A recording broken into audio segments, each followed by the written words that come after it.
આજરોજ પાલિકામાં પદાધિકારીઓની સંકલન બેઠક મળી હતી, જેમાં વડોદરા શહેરના વિવિધ પ્રશ્નો મુદ્દે ચર્ચા વિચારણા કરવામાં આવતી હોય છે। આજની આ બેઠક પાલિકા ખાતે મળી હતી, જેમાં પ્રથમ નાગરિક પિંકી સોની, ડેપ્યુટી મેયર ચિરાગ બારોટ, સ્થાયી સમિતિના અધ્યક્ષ ડોક્ટર શીતલ મિસ્ત્રી અને દંડક શૈલેષ પાટી ઉપસ્થિત રહ્યા હતા। આજની આ બેઠકમાં ખાસ કરીને આગામી સમયમાં તહેવારો આવી રહ્યા છે, ત્યારે દશામાના તહેવારને લઈને કૃત્રિમ તળાવ મુદ્દે ચર્ચા કરવામાં આવી હતી અને ગણપતિના તહેવારને લઈને પણ વિસર્જન મુદ્દે ચર્ચા વિચારણા કરવામાં આવી હતી। આ સાથે તાજેતરમાં ખાબકેલ વરસાદમાં રોડ, રસ્તા અને ડ્રેનેજની સમસ્યા હોય તો અત્યારે જે કામગીરી પાલિકા તરફથી કરવામાં આવી રહી છે તે વધુ ઝડપ સાથે કરવામાં આવે તે મુદ્દે પણ ચર્ચા કરી લોકોને રાહત પડે તે દિશામાં કઈ રીતે કામ કરી શકાય તે મુદ્દે ચર્ચા વિચારણા સૂચનો કરવામાં આવ્યા છે।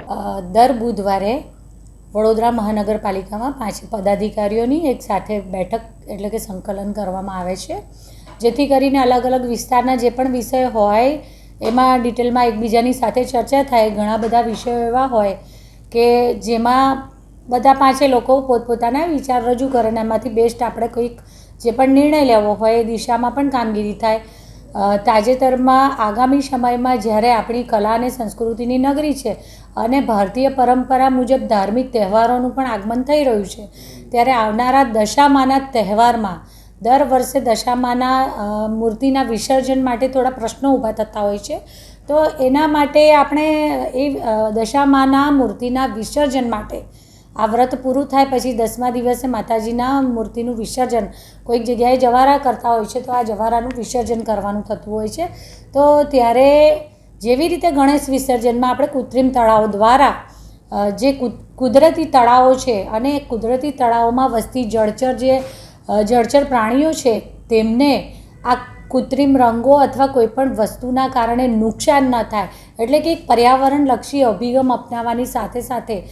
આપણે આવું કંઈક આયોજન કરી શકીએ કે કેમ એ માટે બેઠક કરી અને બની શકે તો આપણે આ કરવું જ છે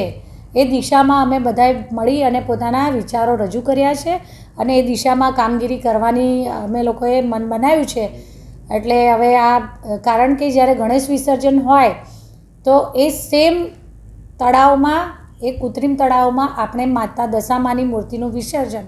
જો કરીએ છીએ તો આ વસ્તુમાં બંને વસ્તુ જો એક જગ્યાએ કરીએ તો બહુ ટૂંકા ગાળામાં પાછળ ગણેશોત્સવ આવતો હોય છે, એટલે એના માટે કંઈક નવું આયોજન કરવું પડે તેમ છે। એટલે આ વિષયની અમે હજી ચર્ચા કરી છે, હવે એ દિશામાં જોઈએ છે કે પોસિબિલિટીઝ કેટલી છે અને આપણે શહેરીજનોને દૂર સુધી આ વિસર્જનમાં દશામાના મૂર્તિના વિસર્જન માટે ન જવું પડે એવી મારી પણ ખૂબ લાગણી હતી, એટલે મેં મારા પદાધિકારીઓ સમક્ષ આ લાગણી રજૂ કરી કે આપણે આ દિશામાં કંઈક કરીએ સૌ ભેગા થઈને।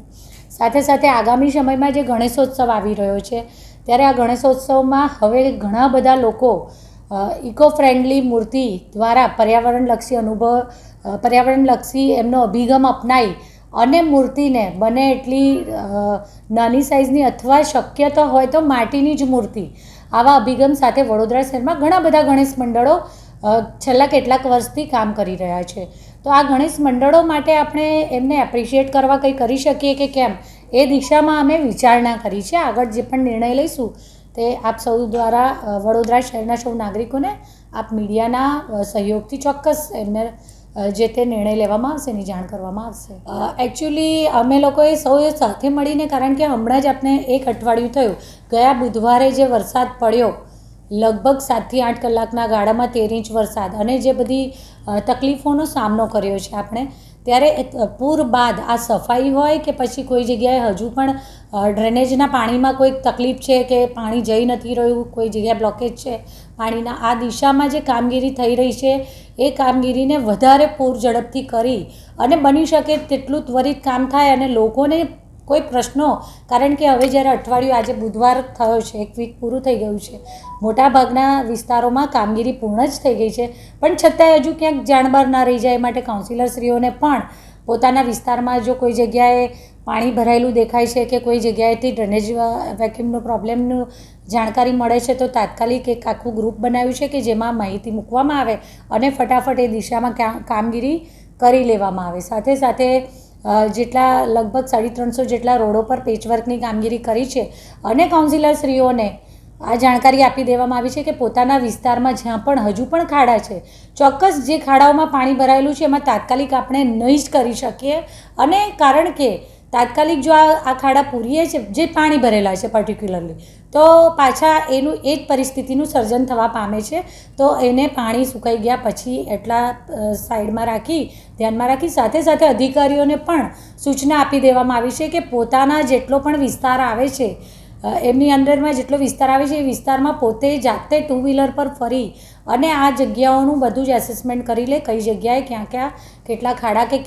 કયા રિનોવેશનની જરૂરિયાત જણાય છે, આ બધું કરી દેવામાં આવે. એટલે ચૂંટાયેલી પાંખ અને વહીવટી પાંખ બંનેનો સહયોગ કરી અને આ કામગીરીને ઝડપથી જે પણ જગ્યાએ જ્યાં ત્રુટીઓ છે એનું સુધારીને કમ્પ્લીટ કરી દેવામાં આવે. સાથે સાથે કેટલાક જાગૃત નાગરિકો દ્વારા પણ અમને અલગ અલગ કાઉન્સિલર હોય કે પછી પદાધિકારી હોય, આ બધાને મેસેજ કરવામાં આવી રહ્યા છે. તો એ મેસેજોને પણ ફટાફટ ફોરવર્ડ કરી અને બની શકે એટલી ઝડપથી આ સમસ્યાનું નિવારણ કરવાની દિશામાં કેવી રીતે આપણે હજુ પણ વધારે આપણા એફર્ટ્સ મૂકીએ એની પણ ચર્ચા કરવામાં આવી.